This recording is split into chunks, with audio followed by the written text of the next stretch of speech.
반갑습니다. 산골의 아침입니다. 오늘 말씀 마태복음 26장 74절 75절입니다. 그가 저주하며 맹세하여 이르되 나는 그 사람을 알지 못하노라 하니 곧 닭이 울더라.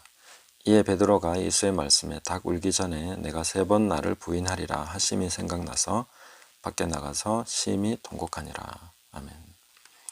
자, 우리가 엘리 엘리 라마 사박다니 하신 그 말씀이 십자가상에서 그 사망의 음침한 골짜기를 통과하실 때 주님께서 시편 말씀을 인용하심으로써 그 말씀과 함께 생명의 성령의 법의 역사로서 그 과정을 이기면서 죽음을 이기는 과정으로 들어가셨다 하는 그런 내용들에 대해서 우리가 살펴봤습니다.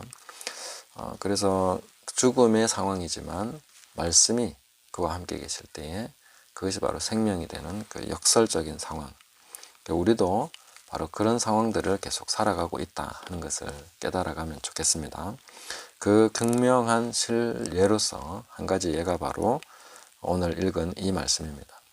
베드로는 예수님을 3번을 부인했고 가룟 유다는 예수님을 팔았습니다. 근데 가룟 유다는 사망에 이르렀고 베드로는 회개하고 생명에 이르렀는데 이 역사의 차이점, 결정적 차이점은 어디냐? 우리가 이 75절 말씀을 보시면 베드로가 예수의 말씀에 닭 울기 전에 내가 3번 나를 부인하리라. 닭. 제가 닭을 키우고 있어서 닭에 대해서 만약 성경에 나오면 주의 깊게 보게 되는데 이 닭 울기 전에 내가 3번 나를 부인하리라 하심이 생각났다 했습니다. 이 말씀을 예수님이 하셨을 때는 베드로가 듣기에 굉장히 섭섭하고 또 마음이 힘들고 왜 저렇게 말씀하시나, 내 진심을 왜 몰라주시나 이렇게 생각하면서 힘들어했을 수도 있죠. 그러나 그 어둠의 시간을 지나면서 자기가 정말로 그렇게 해버린 거죠. 주님 말씀대로.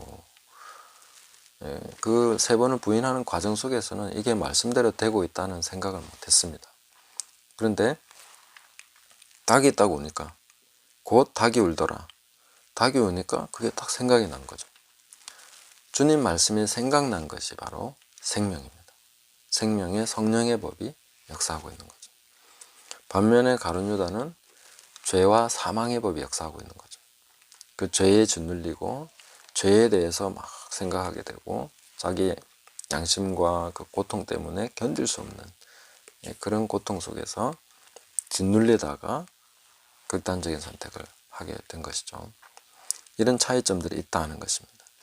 하나님의 말씀이 그 안에서 생명의 역사를 일으켰고 회개하도록 도와주었는데 그게 바로 생명의 성령의 법이 역사하는 것이다 하는 것입니다. 오늘 그 요한복음 6장 63절에 보시면 내가 너희에게 이른 말이 곧 영이고 생명이다 이렇게 말씀하셨습니다.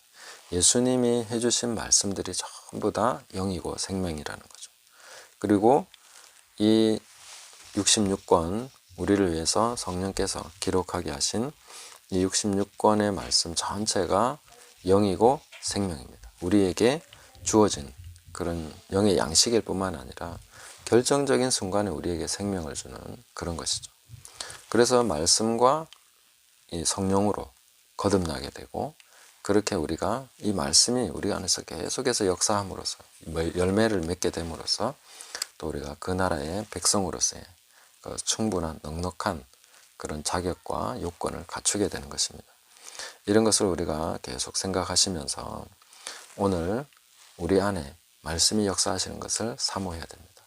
우리가 꼭 어두운 순간만이 아니라 계속 지나가는 모든 날 속에서 하나님의 말씀대로 내가 하고 있는지, 말씀이 기초가 돼서 행하면은 그것이 바로 영이고 생명의 역사입니다.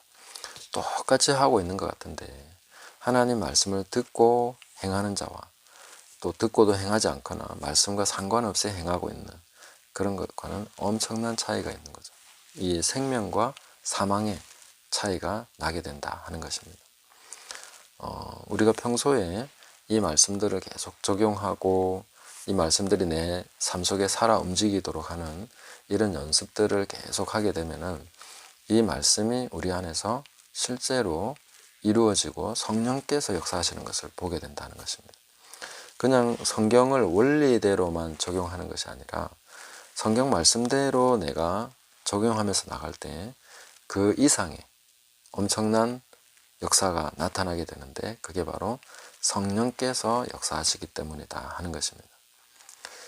그래서 어떤 몇 년 전이죠. 사실 조금 10여 년 전으로 기억을 하는데, 과거에 이제 예수님의 리더십이나 어떤 CEO로서 사업 경영자로서의 예수님에 대해서 많이 조명하고 그런 책들이 좀 한때 유행했던 적이 있는데, 그런 식으로 말씀이 적용되는 것은 사실상 생명의 역사는 아닙니다.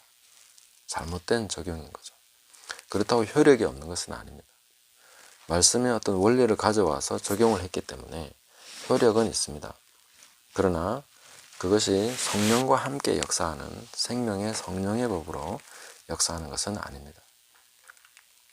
오늘날 우리가 이 모든 시간들을 지나가면서 말씀을 우리 속에서 살아 움직이는 말씀으로서 계속 경험하게 될 때 우리의 삶 속에서 성령의 역사가 나타나게 된다. 생명의 역사가 나타나게 된다. 그래서 열매 맺게 된다 하는 것을 우리가 깨달아가면 좋겠습니다.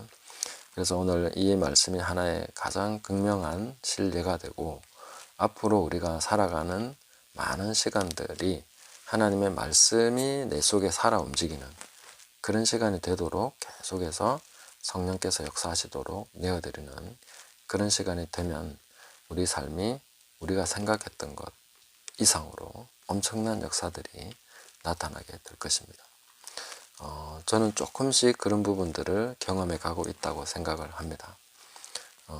제가 지금 하고 있는 일들이나 이런 데서 제가 말씀을 적용하면서 해나가고 있는데, 그것이 불신자들에게도 그렇고 교회사역이나 많은 다른 영역에서도 계속 적용을 해나가면서 보면은 그 말씀대로 했을 때에 참 그 말씀이 효력이 이게 정확할 뿐만 아니라 이게 뭐라 해야 되죠? 이게 적용이 되고 먹혀든다고 해야 되나요?